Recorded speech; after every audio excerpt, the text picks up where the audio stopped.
दो ट्वीट्स को देखिए। एक BSP chief Bahujan Samaj party की जो चीफ हैं बहन कुमारी मायावती जी का है। एक आज़ाद समाज पार्टी के चीफ है वो चंद्रशेखर आज़ाद का है। उन्होंने लिखा है कि मैं बीजेपी ने गुप्तचरी करने के लिए पहले चंद्रशेखर को बीएसपी में भेजने का प्रयास किया, लेकिन उनका षड्यंत्र विफल रहा। आपका एक वोट बहुत कीमती है, इसे किसी भी हाल में बर्बाद नहीं होने। झारखंड के पलामू में एक स्पीच देने के दौरान चंद्रशेखर आज़ाद ने कुछ यूँ कहा, मायावती के चाल ढाल से बाबा साहेब के आदर्शों को काफ़ी नुकसान पहुंचा है, जिसे हम बिखरने नहीं देंगे। मायावती ने खुद को अपने भाई भतीजों और संपत्ति के बचाने के लिए पीएम मोदी और बीजेपी के सामने आत्मसमर्पण कर दिया है। ये कोई एक दो ट्वीट नहीं है, ऐसे ट्वीट काउंटर बैलेंस में एक दूसरे के पक्ष विपक्ष में चलते रहते हैं। अगर आप सोशल मीडिया को स्क्रॉल करेंगे तो आपको ट्विटर पर बीजेपी के बीएसपी के सपोर्टर्स, मायावती जी के सपोर्टर्स और आज़ाद चंद्रशेखर के सपोर्टर्स दोनों एसटी कम्युनिटी के एक बड़े लीडर्स हैं, लेकिन ये दोनों को अंदर अब किस प्रकार से यूनिटी नहीं बन पा रही है हम इस वीडियो के अंदर समझने की कोशिश करेंगे।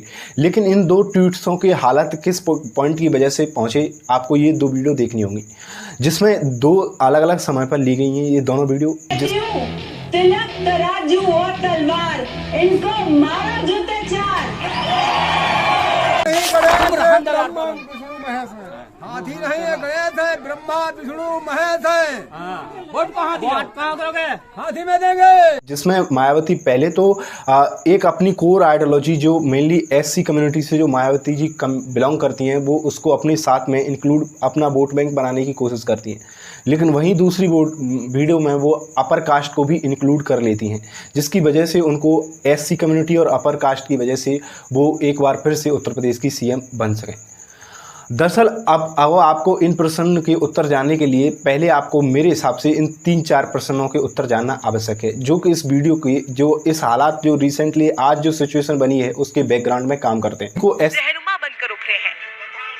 मायावती बेशक दलितों की सबसे बड़ी नेता है, लेकिन 2014 के लोकसभा चुनाव के बाद लगातार उनका ग्राफ गिरता जा रहा है। द्रावण ने मायावती पर पलटवार किया है। मायावती ने पहले चंद्रशेखर पर आरोप लगाया था कि वो बीजेपी के एजेंट है, और अब चंद्रशेखर मायावती पर ही आरोप लगा रहे हैं कि वो खुद बीजेपी के एजेंट हैं। और एक सवाल जो बार बार उठ रहा है कि क्या चंद्रशेखर के बढ़ते कद से मायावती उन्हें बसपा के लिए खतरा मान रही हैं? ये हमारे हक की लड़ाई है, ये हमारे अधिकार सम्मान हमारे वजूद की लड़ाई है, और हम लोग स्वाभिमान का कम्युनिटी का सपोर्ट नहीं करने का एक ही सबसे बड़ा कारण हो सकता है, वो है बहुजन पॉलिटिक्स से सर्वजन पॉलिटिक्स में शिफ्ट कर जाना। दरअसल हुआ कुछ यूँ 2003 में जब मायावती की सरकार करती है उत्तर प्रदेश के अंदर और सपा चीफ मुलायम सिंह यादव उत्तर प्रदेश के अंदर सरकार बनाते हैं, तो मायावती को ये चिंता होने लगती है कि वो किस प्रकार से दोबारा से उत्तर प्रदेश की चीफ मिनिस्टर बन सकें। इसके लिए वो चाहती हैं कि उत्तर प्रदेश के अंदर मेनली एससी कम्युनिटी जो शेड्यूल कास्ट की जनसंख्या है वो 21 से 25% के बीच है। केवल एससी कम्युनिटी के दम पर उत्तर प्रदेश के अंदर सरकार बनाना मुश्किल ही नहीं, नामुमकिन है, क्योंकि जब तक मायावती जी की पार्टी बीएसपी किसी दूसरी कम्युनिटी से हाथ नहीं मिलाएगी जब तक वो अपनी दम पे सरकार नहीं बना सकती। इसलिए जब वो पहले भी टर्म में जब उत्तर प्रदेश से पहले भी मुख्यमंत्री बनी है तो वो बीजेपी की अलायंस में बीजेपी और बीएसपी की अलायंस में उत्तर प्रदेश की चीफ मिनिस्टर बनती थी, लेकिन बीजेपी ने अब ये अलायंस उनसे ख़त्म कर दिया था। इसलिए उन्होंने अपना इंडिपेंडेंट वजूद बनाने के लिए ब्राह्मण जोड़ो सम्मेलन करना स्टार्ट कर दिया। 2005 के लखनऊ के डॉक्टर भीमराव अम्बेडकर मैदान में ब्राह्मण महारैली सब लोगों को आचंबित कर देती है कि किस प्रकार से एक एससी कम्युनिटी उनका वोट बैंक है, जिसको ऐसा माना जाता है जिनके ऊपर अटैक करके पंडित ब्राह्मण के ऊपर अटैक करके बीएसपी ने अपना वोट बैंक बनाया था, लेकिन उन्हीं के लिए ये ब्राह्मण महासभा की जा रही है। इसके पीछे उनका मकसद क्या है? दरअसल विवेक कुमार जेएनयू के पढ़ने वाले, उन्होंने एक बुक लिखी है इंडियाज़ रोरिंग दलित एंड हरिजन। उसके अंदर वो लिखते हैं कि मायावती ने एक जानबूझ करके एक ऐसी स्टडी बनाई थी जिसके अंदर जो 10% ब्राह्मण हैं वो उनकी पार्टी में इंक्लूड किए जाएं, क्योंकि 21% एससी कम्युनिटी के साथ में मिलकर के ये पॉपुलेशन 31% हो जाती है, जिसकी वजह से वो उत्तर प्रदेश की चीफ मिनिस्टर बन सकती हैं। और ब्राह्मण भी किसी अलायंस की खोज में थे, जिसकी वजह से उनको जो पॉलिटिकल बर्नेबल कांग्रेस और बीजेपी में उत्तर प्रदेश में से ढह जाने के बाद में उनको कोई भी सरकार चाहिए थी बैकग्राउंड में काम करने के लिए, लिए जिसको वो सपोर्ट कर सकें, क्योंकि कांग्रेस और बीजेपी का उत्तर प्रदेश के अंदर इस वक्त पे बिल्कुल वजूद खत्म हो चुका था और वो ऐसी कोई पार्टी देखना चाह रहे थे जिसमें उसको सपोर्ट करके अपनी पॉलिटिकल आइडियोलॉजी और अपनी जो राजनीतिक महत्वाकांक्षाओं को फुलफिल कर सकें। और इसका काम इनको साथ देने का काम किया मायावती जी ने और उनके लिए कई सारी ब्राह्मण जोड़ो सम्मेलन किए, ब्राह्मण भाईचारा बढ़ाओ जैसी सम्मेलन कई जगह पर की गई। इसी के रिजल्ट में रामवीर उपाध्याय, ब्रजेश पाठक जैसे नेता उभर करके सामने आए इंडियन पॉलिटिक्स के अंदर। मायावती की जो बहुजन से सर्वजन पॉलिटिक्स में शिफ्ट हुआ था, इसका एक अच्छा फल भी प्राप्त होता है। 2007 में वो उत्तर प्रदेश की 202 सीट के साथ में मेजॉरिटी के साथ में अपनी सरकार बनाने में कामयाब होती हैं। लेकिन इस टेन्योर को जिसकी वजह से ये 2007 से 2012 के उनके काल में उन्होंने चीफ मिनिस्टर का पद निभाया था, जिसकी वजह से आज जो दलित कम्युनिटी के वोटर हैं उनको सपोर्ट नहीं कर रहे। दरअसल इस पीरियड में ऐसा क्या हुआ जिसकी वजह से उनके ही वोटर उनको सपोर्ट नहीं कर रहे हैं। दरअसल नंबर 1 रीज़न इसके लिए माना जाता है वो lack of connectivity with our voters. दरअसल जो मायावती के वोटर थे वो एससी कम्युनिटी से बिलोंग करते हैं। एससी कम्युनिटी अब वो अपर कास्ट की जो पार्टियां थी उनसे लगातार लड़ने लग रही थी, यानी कि अपनी पार्टी जो बहुजन पॉलिटिक्स को सेव करने के लिए उत्तर प्रदेश में बनाने के लिए वो आज़ादी के बाद से ही स्ट्रगल कर रही थी। लेकिन 2007 में जब मायावती मुख्यमंत्री बनी, इस काल में उन्होंने ऐसी कोई भी अपनी पॉलिसी इंप्लीमेंट करने की कोशिश नहीं की उत्तर प्रदेश के अंदर जो मेनली एससी कम्युनिटी को फ़ायदा पहुँचा सके। क्योंकि जो पहले 2 बार जब मायावती मुख्यमंत्री बनी थी तो उन्होंने ऐसी कई सारी पॉलिसी केवल दलितों को आधार बना करके बनाई थी, जिसकी वजह से वो उनको सपोर्ट करने लग रही थी। जैसे 25% रिजर्वेशन पुलिस चौकीज के अंदर एससी एसटी कम्युनिटी के लिए, doctor Bhimrao Ambedkar model villages जो एसटी कम्युनिटी के गांव होते थे, जो नीची जातियों के गांव होते थे, उनको आधार बना करके उनका विकास किया गया पहले टेन्योर में। और एसटी प्रिवेंशन एक्ट को पारित करने में उनका अहम रोल था, लागू करवाने में। दरअसल अब इस टेन्योर के अंदर उन्होंने ऐसा कोई रोल निभाया ही नहीं, ऐसी पॉलिसी बनाई नहीं कि जो मेनली दलित वोटर्स को टारगेट करके बनाया जा सके।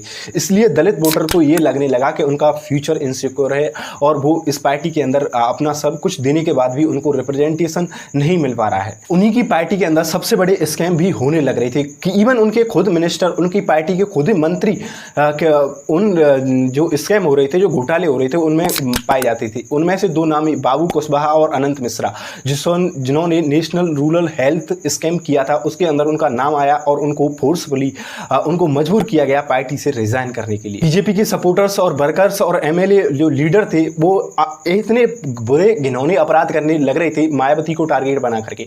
लेकिन मायावती जी भी मजबूर थी, क्योंकि उनके साथ में अलायंस बना करके, गठबंधन बना करके उन्होंने सरकार बनाई थी, जिसकी वजह से वो उनके खिलाफ में एक्शन नहीं ले पा रही थी। जब वो कोई भी स्ट्रिक्ट एक्शन लेती तो उससे उनके जो ब्राह्मण नेता थे वो खिलाफ हो जाते और उनसे खफा होकर के उनका अपना सपोर्ट वापस कर लेते, जिसकी वजह से उनको डर बना रहता था। दरअसल पुरुषोत्तम मिश्रा जो बांदा से एमएलए थे, विधायक थे, उन्होंने 17 साल की एक एससी कम्युनिटी की लड़की का रेप कर दिया। इवन उसको रिजाइन करने, उसको पनिश करने की वजह तो न माना करके, लेकिन मायावती की पार्टी बीएसपी उनको सपोर्ट करने लग रही थी, उनको बचाने के उन्होंने पूर्ण प्रयास किए। लेकिन मीडिया, सोशल एक्टिविस्ट ने इस मुद्दे को अहम जोर थोर पकड़ना पड़ा, तो उनको मजबूर होकर के पुरुषोत्तम मिश्रा को अपनी पार्टी से बाहर निकालना पड़ा। अब आप सोच ही सकते हैं कि जिनके ऊपर आधार बना करके जब आप कोई बिल्डिंग बना रहे हैं और उसकी नींव को उठा करके फेंक देंगे तो बिल्डिंग ढह जाएगी।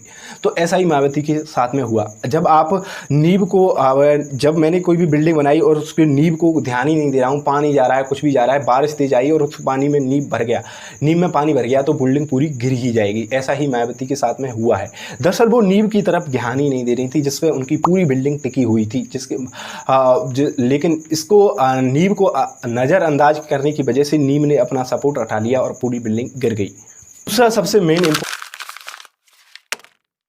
इम्पोर्टेंट रीज़न है वो है बीजेपी और हिंदुत्व आइडियोलॉजी वाले ऑर्गेनाइजेशन का रोल और मायावती की नेपोटिज्म परिवारवादी राजनीति के कारण आज की पावर डिक्लाइन।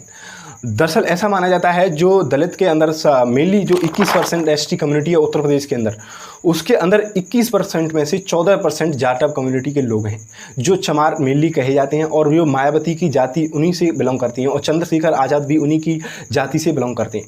लेकिन जो 14% के अलावा जो बचे हुए 7-8% लोग हैं वो मेनली वाल्मीकि, भंगी जिनको वाल्मीकि कहते हैं, धोबी और कई सारी ऐसी सब कास्ट हैं दलित के अंदर। लेकिन जो मायावती के टेन्योर में देखा गया कि जो बहुजन पॉलिटिक्स यूपी के अंदर होने लग रही थी, जो मेनली जाटव और पासी कम्युनिटी को फ़ायदा हुआ इससे, जो दलित के अंदर सब कास्ट थी, जो अलग अलग दूसरी जातियां थी, उनको कोई फ़ायदा ही नहीं हो रहा था इस पार्टी की आइडियोलॉजी की वजह से।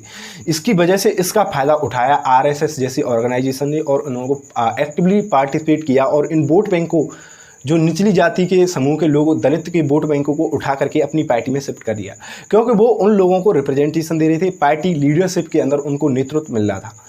अब आप वाल्मीकि भंगी कम्युनिटी के कई सारे ऐसे लोग लीडर हैं, आज भी बीजेपी में प्रेजेंट है, लेकिन मायावती ने उनको कोई रिप्रेजेंटेशन नहीं दिया और उनको लीड करने में कोई रोल नहीं दिया, जिसकी वजह से वो पार्टी से खफा हो गए और आज उनको खामियाजा मायावती जी को भुगतना पड़ रहा है।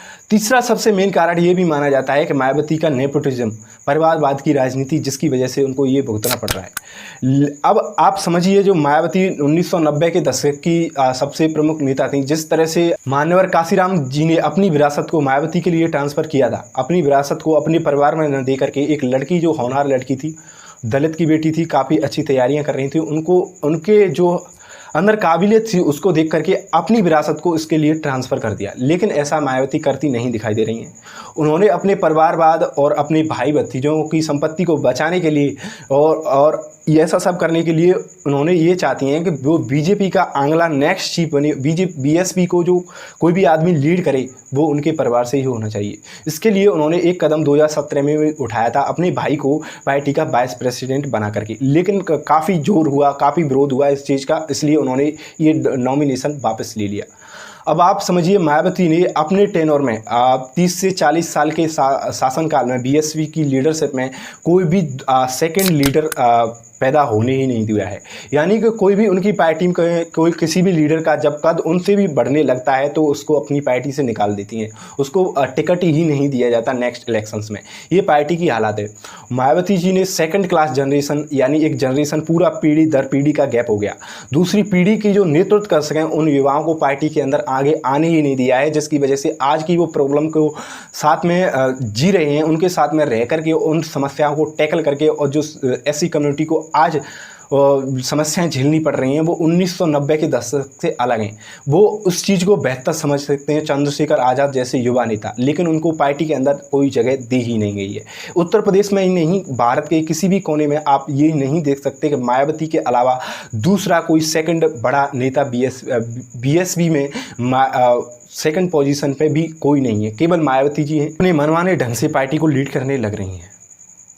इसी की वजह से कुछ इंटेलेक्चुअल एससी कम्युनिटी के अंदर उनसे खफा हो जाते हैं और आज़ाद समाज जैसी पार्टी बनाने के लिए मजबूर हो जाते हैं, जिसमें से चंद्रशेखर आज़ाद एक आपके सामने एग्जाम्पल है। नेक्स्ट डिक्लाइन की नेक्स्ट रीजन ये हो सकता है rise of Chandrashekhar Azad, a ray of hope. दरअसल चंद्रशेखर आज़ाद 2015 में जब लोगों के सामने आते हैं, सहारनपुर डिस्ट्रिक्ट के अंदर, उत्तर प्रदेश, वेस्टर्न उत्तर प्रदेश का एक डिस्ट्रिक्ट है, वहाँ पे वो अपर कास्ट मेनली राजपूत के खिलाफ में अपनी संघर्ष को लड़ते हैं, अपनी जो दलितों पर अत्याचार किए जा रहे थे उसके खिलाफ में आवाज़ उठाते हैं। 2017 में एक गाँव के अंदर भी ऐसा इंसिडेंट होता है जिसमें वो बढ़ चढ़ करके पार्टिसिपेट करते हैं और दलितों के ऊपर हो रहे अत्याचारों के ऊपर सबसे जोरों शोरों पर आवाज़ उठाते हैं। 5 मई 2017 को सहारनपुर से 25 किलोमीटर दूर शब्बीरपुर गांव में राजपूतों और दलितों के बीच संघर्ष हुआ। इसमें 25 दलितों के घर जला दिए गए और एक शख्स की मौत भी हुई। हिंसा के विरोध में दलितों ने प्रदर्शन किया। पुलिस ने 37 लोगों को जेल में डाल दिया। 300 लोगों के खिलाफ मुकदमा दर्ज किया गया। चंद्रशेखर ने अपनी ताकत दिखाते हुए दिल्ली के जंतर मंतर पर पुलिसिया कार्रवाई के खिलाफ प्रदर्शन किया था। इस दौरान रावण ने 37 निर्दोष दलितों की रिहाई की मांग की। साथ ही कहा कि अगर इन्हें रिहा किया जाता है तो मैं आत्मसमर्पण कर दूंगा। और प्रोटेस्ट करते हैं, रैलियां करते हैं और लोगों को समझाते हैं। जब वो लाइमलाइट में आ ही जाते हैं तो 2019 में वो नरेंद्र मोदी के खिलाफ वाराणसी से चुनाव भी लड़ते हैं। वहीं पे यह टोटर वॉर शुरू हो जाता है माया वर्सेस आज़ाद का। मायावती कहती हैं कि वो बीएसपी के बी टीम है, बीजेपी के एजेंट हैं, लेकिन इस कमेंट को चंद्रशेखर आज़ाद नकार देते हैं और उन पर कोई भी बुरी बात बोलने से इनकार कर देते हैं और कहते हैं कि वो उनके आदर्श हैं। लेकिन उनकी जो पॉलिटिक्स है, उनकी जो परिवारवादी नीतियों की वजह से वो उनसे खफा हो चुके हैं। मैं आपको बता दूं, चंद्रशेखर आज़ाद भी उसी जाति से बिलोंग करते हैं, बहुजन समाज पार्टी की जाटव जाति से, जिससे मायावती बिलोंग करती हैं, जिसकी उत्तर प्रदेश के अंदर 14% आबादी है। और इस आबादी का वोट बैंक जो मायावती की वैल्यू है वो उससे कहीं गुना कम चंद्रशेखर आज़ाद की है। लेकिन जो सेकंड क्लास जनरेशन, जो दूसरी पीढ़ी की जो राजनीतिक डोमिनेंस आ रहा है, उसके अंदर चंद्रशेखर का महत्व मायावती से कहीं ज़्यादा दिख रहा है, क्योंकि जो युवाओं के अंदर उनका सपोर्ट है वो मायावती से कई गुना ज़्यादा है। और चंद्रशेखर आज़ाद के जो राज करने की वजह है वो किसी भी धरने में रैलियाँ करते हैं, किसी भी जगह पर अगर आप समझेंगे ऑल ओवर इंडिया में दलितों के खिलाफ में कोई भी अत्याचार होता है तो वो वहाँ पे जा कर के उस दुख सुख संवेदना में उसके खिलाफ आवाज़ उठाते हैं और रैलियाँ करते हैं। ऐसा मायावती रिसेंटली नहीं करती दिखाई दे रही हैं। उनका केवल एक ही चीज़ से ये बात विरोध प्रदर्शन करती हैं, वो है ट्विटर, अपनी स्टेटमेंट और प्रेस रिलीज करके। वो कहीं पे भी लाइव लोकेशन ऑफ लोकेशन पर जा करके किसी भी चीज़ का विरोध करती नहीं दिखाई दे रही हैं। तो जैसे उनके कोर वोटर्स के अंदर उनका जो विश्वास था, उनके प्रति एक प्यार था, उनके प्रति एक सपोर्ट था, वो ख़त्म होते दिखाई दे रहा है। जो ऑर्गेनाइजेशन है आज़ाद समाज पार्टी को बनाया है चंद्रशेखर आज़ाद ने, उनकी जो ऑर्गेनाइजेशन है भीम आर्मी, उसके अंदर हर गांव के अंदर लोग मिलेंगे, उसके मेंबर्स को बढ़ाया जाता है, हर गांव के अंदर उसके लोगों को जोड़ा जा रहा है उस पार्टी से। और वो ऐसे स्कूल्स, प्राइवेट स्कूल चलाते हैं फ्री ऑफ कॉस्ट में, कि लोगों को मुफ्त में ट्यूशन दिया जाए और शिक्षा को आगे बढ़ाया जा सके। ये उनका काफ़ी एक बड़ा कदम है जिसको आपको करना ही पड़ेगा, क्योंकि एजुकेशन ही सबसे बड़ा पावरफुल हथियार है अपनी बुराइयों के खिलाफ लड़ने के लिए। तो क्या लगता है चंद्रशेखर आज़ाद मायावती को रिप्लेस करने के लिए बेस्ट ऑप्शन होंगे, और आने वाले समय में यूथ के अंदर इनकी पार्टिसिपेशन, इनका रोल बढ़ने वाला है? क्योंकि जो रिसेंटली फिलहाल में हालात ऐसे बन रहे हैं कि यूथ जो एससी कम्युनिटी के जो युवा हैं उनको चंद्रशेखर आज़ाद को ज़्यादा सपोर्ट करती हैं, मायावती को कहीं कम। लेकिन मायावती को भी ये करना चाहिए कि जो ट्विटर वाली पॉलिसी को छोड़ करके, प्रेस रिलीज करने वाली पॉलिसी को छोड़ करके, और वो एक तरह से पुनः दोबारा से लौटें और वोट से कनेक्ट करें। यानी कि जो ब्राह्मण उनको छोड़ के गए हैं, आपको इस चीज़ को भी समझना होगा कि जब उनको कोई सपोर्ट, कोई पार्टी उनको रिप्रेजेंट नहीं दे रही थी राजनीति के अंदर, खासकर उत्तर प्रदेश के अंदर, तो उन्होंने मायावती के साथ में हाथ मिलाया था। लेकिन जब से बीजेपी लौटी है, उनकी पार्टी आ गई, उनके लोग आ गए और उन्होंने बीएसपी को छोड़ना शुरू कर दिया। फिर मायावती को अब भी अपने कोर वोटर्स की सेकंड क्लास जनरेशन पॉलिटिक्स को एक्टिव करना चाहिए और अपनी परिवारवादी राजनीति को छोड़ करके और आगे जो यूथ के अंदर जो टैलेंट है उसको आगे कर देना चाहिए, जिसकी वजह से एससी कम्युनिटी का वजूद उत्तर प्रदेश की राजनीति और भारत की राजनीति के अंदर बना रहे, और उनको जो अत्याचार मेनली होते चले आए हैं उनसे ये उनके खिलाफ लड़ सकें और शिक्षा को और जो मेन धारा है, समाज की मुख्य धारा के बीच अपना वजूद बनाने में सफल रहें। इसके लिए मायावती और चंद्रशेखर आज़ाद का एकजुट होकर के लड़ना अब बहुत ही ज़रूरी है, क्योंकि मायावती 1990 के दशक की एक पावरफुल नेता हैं, वहीं चंद्रशेखर आज़ाद जो आज की जो सेकंड जनरेशन के लीडर, पावरफुल लीडर हैं। इन दोनों को साथ में मिल करके ये अब सरकार बना सकते हैं। लेकिन जब ये एक दूसरे से लड़ने लगेंगे तो आप समझ ही सकते हैं किस तरह से डिवाइड एंड रूल की पॉलिसी काम करेगी बहुजन वोट बैंक के अंदर। आप क्या सोचते हैं वीडियो के अंदर कमेंट में तो बता ही सकते हैं। तब तक के लिए जय हिंद, मिलते हैं नेक्स्ट वीडियो में।